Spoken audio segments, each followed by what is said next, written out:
তোমার দেখা নাই বিজেপি, তোমার দেখা নাই, তোমার দেখা নাই বিরোধী, তোমার দেখা নাই। তখন শুধু কে থাকছে পাশে? মমতা ব্যানার্জি। আর যখন কিছু পারছে না তখন গিয়ে গিয়ে হাতে টাকা ধরাচ্ছে, বলছে 5,000 টাকা দিচ্ছি, ভোটটা আমাদের দিয়ে দেবে। বলছে আচ্ছা আপনাকে 5,500 দিচ্ছি, এবার মোদিজিকে ভোটটা দেবেন। আচ্ছা মা তোমাকে 5,800 দিয়ে দেবো, ভোটটা মোদিজিকে দিয়ে দিও। আপনাদের বলি সামনে নির্বাচন, আবার বাড়ি বাড়ি যাবে, বাচ্চাদের খেলনার মধ্যে টাকা ঢুকিয়ে দেবে, মায়েদের শাড়ি, নতুন শাড়ির ভাজের মধ্যে টাকা ঢুকিয়ে দেবে, যত টাকা দেবে নিয়ে নেবেন। একদম বলবে নিশ্চয়ই নিশ্চয়ই, আর সব ভোট আপনাকে দেবো, সব ভোট আপনাকে দেবো বলে টাকাটা নেবেন, নিয়ে বাড়ি যাবেন, বাজার করবেন, কষা মাংস রান্না করে বাচ্চাদেরকে নিয়ে খেয়ে দে আনন্দ করে মমতা বন্দ্যোপাধ্যায় তার ক্যান্ডিডেট এবং জোড়া ফুলে ভোট দিয়ে বাড়ি চলে আসবেন। টাকা তো আপনাদের। ये जो बीजेपी पैसा देती है प्रकाश जी, ये बीजेपी का पैसा थोड़ी है, ये किसका है? ये लोगों का पैसा है, हमारे टैक्स का पैसा है ना। ये क्या बोलते हैं आप और हम जब पार्लियामेंट टाका तो आपने, ये जो बीजेपी पैसा देती है प्रकाश जी, ये बीजेपी का पैसा थोड़ी है, ये किसका है? ये लोगों का पैसा है, हमारे टैक्स का पैसा है ना। সায়নী ঘোষ উত্তরবঙ্গে কুচবিহারে এসেছেন এবং তিনি এই বক্তব্যগুলি বলেছেন যে তোমার দেখা নাই রে বিজেপি, তোমার দেখা নাই। তো যখন দেখা নাই তখন সামনে ভোট, আর ভোট আসলেই তারা ওই পুতুলে আবার কোথায় টাকা গুঁজে দিবে।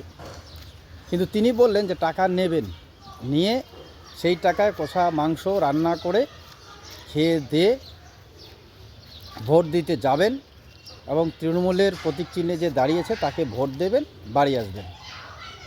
তো যাই হোক, এটা স্বাভাবিক, রাজনৈতিকভাবে যে যেটা দল করেন সে সেটা দলের হয়ে বলবেন, খুব ভালো কথা। এবং আপনাদেরও যাদেরকে ভোট লাগে, যাদেরকে ভালো লাগে তাদেরকে ভোট দেবেন, সেটাতে কোনো ব্যাপার নেই। কিন্তু আমি এই ভিডিও আপনাদেরকে এই কারণে দেখালাম যে সায়নী ঘোষ তিনি উত্তরবঙ্গের কুচবিহারে এসে এই বক্তব্যগুলি বলেছেন, কিন্তু এখানে একটা বক্তব্য আছে যেটা তিনি বললেন যে বিজেপি যে টাকা দেবে সেই টাকা কি বিজেপির না, সেটা জনগণের টাকা, সাধারণ জনগণের টাকা।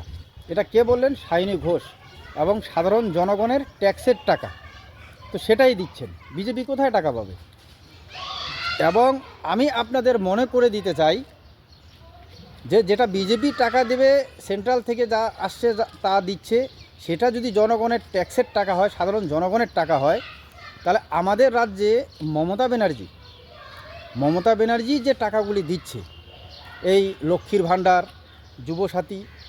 যুবসাথী তো নতুন হলো, কন্যাশ্রী, রূপশ্রী, কর্মশ্রী, যত শ্রী দেখবেন, মানে এখন তো রাজ্যটাই আমাদের ভাতা সিস্টেম হয়ে গেছে।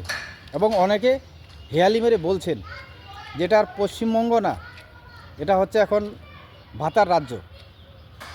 তো যাই হোক, তো মমতা ব্যানার্জি যখন দিচ্ছেন প্রকল্প করে, স্কিম করে, তখন সেই প্রকল্প বা স্কিমের টাকাগুলির জন্য কি বলা হচ্ছে আপনাদের মনে আছে হয়তো। উত্তরবঙ্গ উন্নয়ন মন্ত্রী কি বলেছেন, এবং শীতলকুচির আপনার বিধায়ক, কি নাম ভুলে গেলাম, ওনার নাম খুব ভালো নাম, উনি কি বলেছেন, এবং জগদীশ চন্দ্র বাসুনিয়া তিনি কি বলেছেন, শওকত মোল্লা তিনি কি বলছিলেন আপনাদের মনে আছে যে তোমরা আইএসএফকে ভোট দেবে আর মমতা ব্যানার্জির টাকা নেবে, লক্ষ্মীর ভাণ্ডার, এই সমস্ত স্কিম তারা যে 3টা বুথে হেরেছেন, শওকত মোল্লা বলেছিল সেখানে বন্ধ করে দিয়েছে। আবার কৃষক ভাতা আবার কি আছে তারা নাকি সরকার থেকে আবার বন্ধ করে দেবে। তো এই হচ্ছে গল্প। তো আমাদের রাজ্যের এই নেতারা, এর আগেও আমি ভিডিও বানিয়েছিলাম, আজকে সায়নী ঘোষ নিজেই বললেন যে বিজেপি যে টাকা যদি এরকম করে বিলিয়ে দিচ্ছে, সেই টাকা জনসাধারণের ট্যাক্সের টাকা। আর আমাদের রাজ্য সরকার কি ট্যাক্স নেয় না? রাজ্য সরকার ট্যাক্স নেয়, তো রাজ্য সরকার ট্যাক্স নিচ্ছে এবং সেই সরকারি টাকায় সাধারণ জনগণের ট্যাক্সের টাকায় এই প্রকল্পগুলি বাস্তবায়ন করছে। তাহলে এই তৃণমূল নেতারা কেন বলছেন যে মমতা ব্যানার্জি দিচ্ছে, মমতা ব্যানার্জি দিচ্ছে?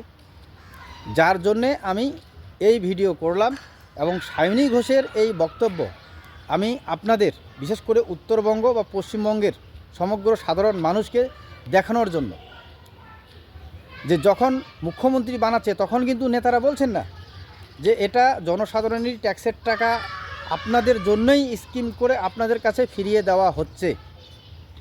সরকারি ট্যাক্সের টাকা সরকার, আমাদের তৃণমূলের সরকার, মমতা ব্যানার্জি সরকারে বসে আছেন মুখ্যমন্ত্রী, তিনি এই জন উন্নয়ন প্রকল্পগুলি করছেন। তখন তো সরাসরি বলা হচ্ছে যে মমতা ব্যানার্জি দিচ্ছে, মমতা ব্যানার্জি দিচ্ছে। আর সেটাই আমি চিন্তা করি যে মমতা ব্যানার্জি কোথায় পাচ্ছে এত টাকা যে মমতা ব্যানার্জি দিচ্ছে? আবার যখন কেন্দ্র থেকে টাকা দেওয়ার কথা বলা হচ্ছে যে ভোটের আগে টাকা দেবে, তো তারা তো সরকারে নেই, তারা কি করবে?